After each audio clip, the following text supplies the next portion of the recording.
बिस्मिल्लाहिर्रहमानिर्रहीम। अस्सलामुअलैकुम। की हाल है जी सारे भाइयों का। उम्मीद करना तुम सारे खैरियत दे नाल होवोगे।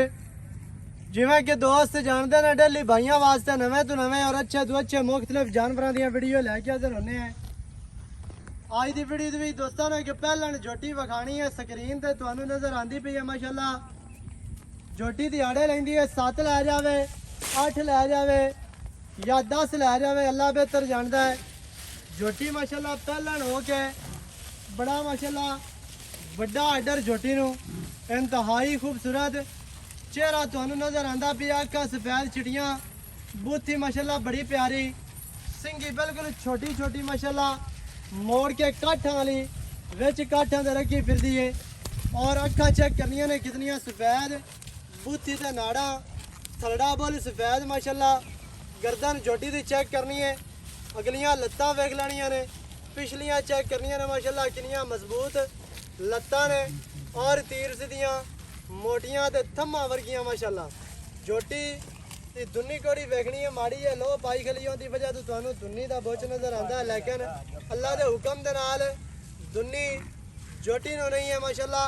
बॉडी स्ट्रक्चर इंतहाई खूबसूरत झोटी नू जनाब रत पित नस्लां जातां संभी हुई झोटी जवान पूरी अल्लाह दे हुक्म दे नाल माशाल्लाह। जवानियां पूरियां ने, खूबसूरतियां पूरियां ने और माशाल्लाह जूं दी ते बाहर दी झोटी है खास नीली दी। तुहाडी अक्खां दे सामने कैमरामैन साहब कोशिश करके तुहानू विखांदे पे ने झोटी हर तरह दे नाल अच्छे तरीके दे नाल। झोटी नू जेड़ा आर्डर है माशाल्लाह बड़ा खूबसूरत ते खुला आर्डर अल्लाह दे हुक्म दे नाल पंडा ला देनियां सू। दिहाड़े 8-7 लैंदी है, 8-7 दिनों तो बाद इंशाल्लाह अल्लाह दे हुक्म दे नाल झोटी टुरनू परेशान हो जानी है, पानी पीण नहीं जाना मुश्किल हो जाना। अल्लाह दे हुक्म दे नाल झोटी नू जेड़ा इस टाइम आर्डर है बड़ा खुला और थान चेक करना है इंतहाई खूबसूरत रुग रुग दा थान ते पूरा मुट्ठी मुट्ठी दा ना मुट्ठी तो छोटा ते ना वड्डा माशाल्लाह। विरल चेक करनी है, कला कला थान अपनी अपनी जगह ते अपनी अपनी डायरेक्शन ते खड़ा है। दोस्तों ने तसल्ली करनी है, साइड वाली विरल पिछली विरल हर तरह नाल चेक करना है। आर्डर के दोवां साइडां ते माड़ियां माड़ियां टाकियां ने, वो आर्डर नू मजीद खूबसूरत बनांदियां ने। बाकी टोर चेक कर लेनी है थोड़ी जी चाचा जी परां नू जान दियो परले पासे ए कट्टे नू हटा दियो। बाकी माशाल्लाह तुहाडी अक्खां दे सामने जनाब झोटी पूरी बाहर दी और जनाब इलाका नीली दा ते काम भी नीली दा करीदा है।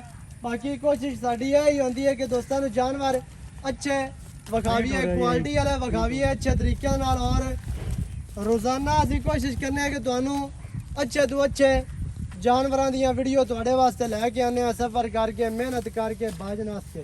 बाकी माशाल्लाह अज दी जिहड़ी झोटी है तुहाडी अक्खां दे सामने झोटी नू जिहड़ा पुट्ठा है वो चेक कर लेना, 4 फुट चौड़ा और खुड्डा माशाल्लाह।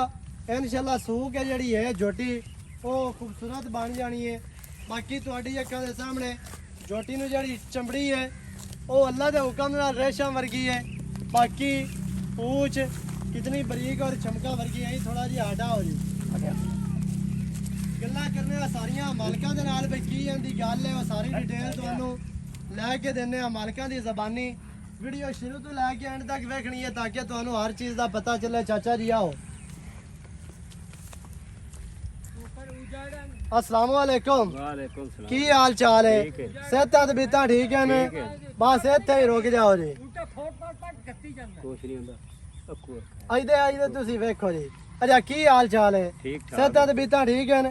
की नाम है अपना? मेरा मोहम्मद फाजिल है जी। मोहम्मद फाजिल। चाचा फाजिल झोटी विखाई आपां दोस्तां नू, ये तुसी दसना भी अपने घर दी है? हां जी, हां जी, घर दी झोटी है।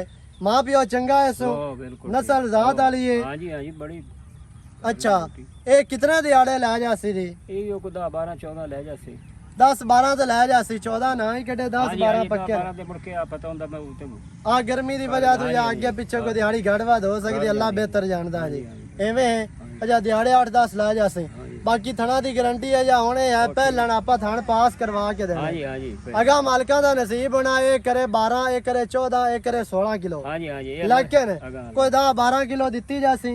कोई बंदा इनू पट्टे छट्टे को खुराक खा वंडा खुराक नाल ते मुड़ रुख ही सावा हो जांदा। बिल्कुल जी ਵੀ ਖੁਰਾਕ ਨਾਲੇ ਕੋ ਬੰਦਾ ਖੁਰਾਕ ਪਾਸ ਹੀ ਤੇ ਇਨਸ਼ਾਅੱਲਾ ਇਹ ਵੀ ਰਜਾ ਸੀ ਬਿਲਕੁਲ ਇਵੇਂ ਗੱਲ लेकिन को 12 किलो दी तो उम्मीद है 12 के सिर ते ਅਸੀਂ ਜਿਤਨੀ ਹੈ ਕਿਸਮ ਵੀ ਪਲੀ ਹੈ ਜਾਂ ਇਹਨੂੰ ਆਡਾ ਰੇ ਮਾਸ਼ਾਅੱਲਾ ਮਜ਼ੀਦ ਥੱਲੂ ਖੁੱਲ ਜਾਣੀ ਹੈ 10-12 ਦਿਹਾੜਿਆਂ ਦੇ ਵਿੱਚ ਠਾਲ ਖੋਲ ਪੁੱਤਰ ਇਹ ਪਰੂ ਅੱਛਾ ਕੋਈ ਦੋਸਤ ਆਖਦਾ ਵੀ ਅਸੀਂ ਜੀ ਇਹ ਸੁਹਾ ਕੇ ਲੈ ਜਾਣੀ ਹੈ 2-4 ਦੇ ਖੜੀ ਹੈ ਆਪਾਂ ਨੂੰ ਕੋਈ ਬਿਆਨਾ ਦਿੰਦਾ ਹੈ ਚਾ ਜੋਟੀ ਸੂ ਪੈਂਦੀ ਹੈ ਫਿਰ ਲੈ ਜਾਂਦਾ ਇਸ ਤਰ੍ਹਾਂ ਕਰ ਲਿਸਾਂ ਕੋਈ 2-4 ਦੇ ਆਪਾਂ ਰੋਕ ਲਵਾਂਗੇ ਹਾਂ ਹਾਂ ਰੋਕ ਜਾਂ ਕੋਈ ਬੰਦਾ ਐਵੇਂ ਲੈ ਜਾਣਾ ਚਾਹਵੇ ਆਪਣੀ ਪਾਸ ਕਰਕੇ ਲੈ ਜਾ ਸਕਦਾ ਹਾਂ ਜੀ ਲਿਜਾ ਪੈਸੇ ਦੇ ਕੇ ਆਦੀ ਲੋਡ ਕਰ ਲੈ ਸੀ ਐਵੇਂ ਹੈ ਜੀ ਹਾਂ ਜੀ ਹਾਂ ਜੀ ਅੱਛਾ ਹੁਣ ਚਾਚਾ ਜੀ ਕੀ ਇਹਦਾ ਰੇਟ ਹੈ ਜਿਹੜਾ ਆਪਾਂ ਲੈ ਲਵਣੇ ਨਾ ਪੈਸੇ ਉਹ ਤੁਸੀਂ ਦੱਸਣੇ ਨੇ ਠੀਕ ਹੋ ਗਈ ਬਿਲਕੁਲ ਜਿਹੜੇ ਲਵਣੇ ਨੇ ਆਪਾਂ ਵੱਧ ਮੰਗੀ ਰੱਖੀਏ ਤਾਂ ਐਵੇਂ ਪੰਡਾ ਬੰਨੀ ਰੱਖੀ ਉਹਦਾ ਫਾਇਦਾ ਕੋਈ ਇਹ ਫਾਈਨਲ 495 ਤੁਹਾਡੇ ਵਾਸਤੇ 4 ਲੱਖ 95 ਦੀ 95,000 ਹਾਂ ਜੀ ਅੱਛਾ 495 ਦੇ ਵਿੱਚ ਕੋਈ ਪਿਆਰ ਹੈ ਸਾਡੇ ਆਇਆਂ ਦਾ ਕੋਈ ਦੋਸਤ ਆਪਣੇ ਕੋਲ ਆ ਜਾਂਦਾ ਕੋਈ ਨਹੀਂ ਪਿਆਰ ਕੋਈ ਕਰ ਪਿਆਰ ਹੀ ਨਾ ਕਰ ਨਹੀਂ ਨਹੀਂ ਕੋਈ 5-7-10,000 ਦਾ ਪਿਆਰ ਕਰ ਇਹ ਆਪਾਂ ਨੂੰ ਕਰਨਾ ਪਊਸੇ ਕਿਉਂਕਿ ਸਬਦੇ ਦੇ ਵਿੱਚ ਕਸਮ ਨਹੀਂ ਆ ਨਹੀਂ ਚੱਕਿਆ ਜਾਂਦਾ ਸੌ ਨਹੀਂ ਚੱਕੀ ਜਾਂਦੇ ਚਲੋ ਕੋ 5 8 ਤੇ ਕਰ ਲੈਂਦੇ ਹਾਂ ਕੋਈ 5 ਹੋ ਜਾਸੇ ਹਾਂ ਜੀ ਬਾਕੀ 490 ਰਹਿ ਗਿਆ ਹਾਂ ਜੀ ਹਾਂ ਜੀ ਬਿਲਕੁਲ 4 ਲੱਖ ਤੇ 90,000 ਜਨਾਬ ਹੈ ਛੋਟੀ ਦੀ ਡਿਮਾਂਡ ਹੈ ਨੰਬਰ ਸਕਰੀਨ ਤੇ ਚੱਲਦਾ 0308 910 2811 ਇਹਦੇ ਤੇ ਕਾਲ WhatsApp ਈਮੋ ਸਾਰੀਆਂ ਸਹੂਲਤਾਂ ਮੌਜੂਦ ਹਨ ਵੀਡੀਓ ਅੱਛੀ ਲੱਗੀ ਵੀਡੀਓ ਨੂੰ ਕਰਨਾ ਲਾਈਕ ਸ਼ੇਅਰ ਸਜਣਾ ਬੇਲੀਆਂ ਨਾਲ ਵੀਡੀਓ ਨੂੰ ਸ਼ੇਅਰ ਲਾਜ਼ਮੀ ਕਰਨਾ ਨਵੀਂ ਅੱਛੀ ਔਰ ਬਿਹਤਰੀਨ ਵੀਡੀਓ ਦੇ ਨਾਲ ਹਾਜ਼ਰ ਹੋਵਾਂਗਾ ਅੱਲਾ ਨਿਗਹਿਬਾਨ ਪਾਕਿਸਤਾਨ ਜ਼ਿੰਦਾਬਾਦ